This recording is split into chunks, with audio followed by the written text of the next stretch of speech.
Hello everyone, this is Money Mom. Welcome to the channel. This is the last episode of my series, How to Afford Things We Can No Longer Afford. Let's get right into it. Today, we're going to talk all about insurance. Just to let you guys know, we're talking about homeowners and car. I'm going to give a lot of information. I've got my very best tip, and I've got a great resource here that I want to share with you guys that I know is going to help any of you that may be looking for new homeowners and car insurance. That's one of the first things I want to say. Secondly, I am not an expert on homeowners or car insurance. I'm giving some good basic information. I'm giving a couple really good tips that I did some research on, and I'm going to give a some really good resource, or actually just one really good resource. Okay, so we're just going to tell you a little bit of facts here that I learned. Homeowners and car insurance have gone up, depending where you live, over the last few years, 20 to 25%, some even more depending, especially if you live in an area where there's a lot of hurricanes, tornadoes, and storms. The rates in those areas have really gone up. The reason why is because of all the catastrophes and all the rebuilding, and many times the buildings and the materials have really gone up in price. So certain states such as Texas and Florida have really gone up in terms of car insurance and homeowners. So I do want to mention that first, and California. So those three states have gone up the most according to my research. How can you save money, for example, on car and home? And I'm going to do them kind of separately, but a little bit together. Okay, first, you can bundle insurance. We've heard that. I know that if you have the same insurance company, I've heard that you can bundle. Some people don't like to do that for a variety of reasons, but bundling can help you. Number two, do your research. For example, let's say you're not happy with your homeowner's insurance. Find out from your next door neighbors, who are they using? And this is my number one tip that I want to say here that is very important. A lot of people want to go with the cheapest and get the cheapest price because their homeowners or car insurance went up. The biggest thing you want to know is your homeowners or car insurance, are they responsive? And how do they respond when you have to file a claim? Hey, if you never file a claim, they're the most wonderful company in the world until you file the claim. So talk to your neighbors, find out, oh, I have this ABC company, I have, DGZ company, and find out how were they? Have you filed a claim? What was the response like? What was customer service like? Were you on hold forever? How did they respond to you? That is extremely important when in terms of choosing a good company. So also with homeowners insurance, find out, are you eligible for any discounts? For example, maybe you would get a discount if you have a newer roof, a newer air conditioning or heating unit. That might, get you a discount. Also find out, what are you actually paying for now? Get out your declaration page. I was kind of surprised at some of the things I was paying for, but find out what you're actually paying for. And what I mean by that, let me give you two ways you can save, is you can raise your deductible. The only thing with that, though, is you want to make sure you've got money in savings so that if something does happen, you're able to pay that deductible. That will definitely lower rates. Another thing that may lower rates, and you have to do your research and do what is best for you. Each of us are in a different situation, so I'm not giving any advice here. Talk to an expert.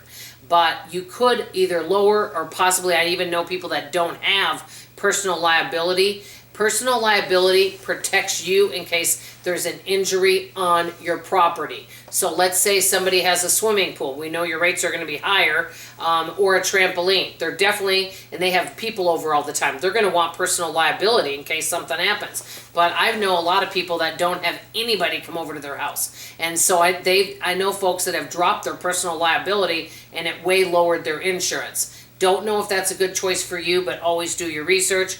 Make sure to have extra money in your savings so that if you have to pay extra and out of pocket, bottom line, ask around, do your research to compare sites. I've even heard there are companies, I don't have experience on this, that will compare different homeowners and car insurances for you and tell you what the price difference is. A lot of people just want to go with the cheapest, but the main thing is this: you want to go with a company that you can get them on the phone if you need them. And you also want to go with a company that is going to be able to, when you file a claim, they're going to accept it. That you're not having to fight for them to pay for something that is in your homeowner's insurance. It would be very, very stressful, especially if maybe there was a bad storm and maybe your roof got really damaged. something like that. So also I've heard that the average person pays $231 a month for homeowners and around $220 a month for car insurance. It depends on many factors and where you live. So like I said, some of you are going to say, I don't pay that, I only pay $50 a month. It depends. Do you have full coverage? Do you have liability? That's for car. And for homeowners, where are you living? All of that kind of thing. So this is extremely important. Like I said, insurance is as good as they say they are until you file a claim. How fast do they respond? Car insurance, I'll just briefly tell you. This is one huge tip that I read. This is not coming from me. I read it from a comment section on YouTube. They said one of the best ways to find out what car insurance to go to, first of all, talk to your neighbors, find out who they have, and have they had to file a claim, have they been in an accident, and what was the response time, and talk to some local body shops to find out what insurance companies have the slowest and fastest response time. A body shop will tell you, hey, this company got back to us right away and paid us back.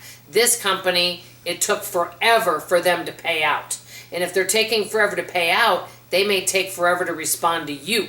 And I've known people that have had car insurance and they got into an accident and it was like a month later before they heard anything.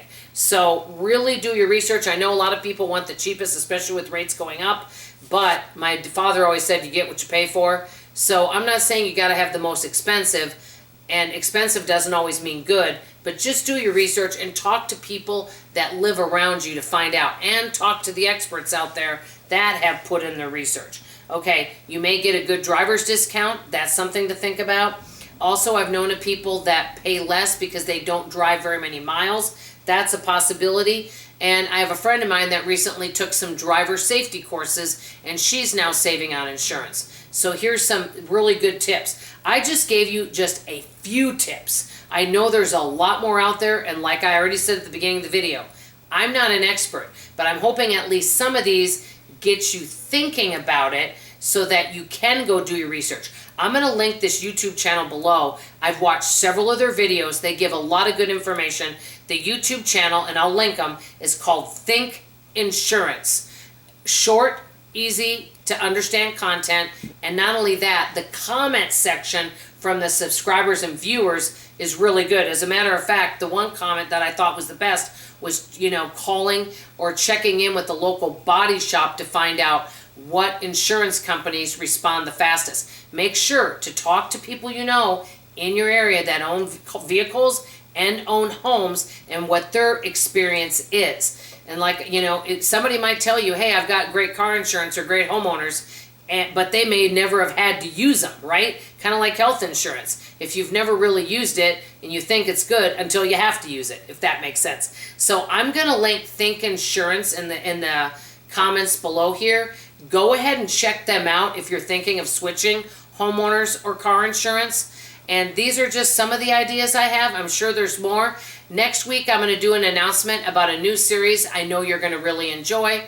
That's all I have to say for now. If you have any ideas on how to lower car insurance or homeowners insurance, and one thing I want to say before signing off, I get many people that will say for car insurance, just switch to liability. Many car insurance companies will tell you if your car is paid off, you can switch to liability, but you may not want to do that until your car is at least 10 years old, or you may not want to do that if you're a one-car family. So just do your research and make the best decision for you and your family, and check out Think Insurance YouTube channel. Tell them Money Mom sent you. Excellent resource. That's all I have to say for now. I love you, I appreciate you, and I sure hope to see you on tomorrow morning's video. Bye-bye now.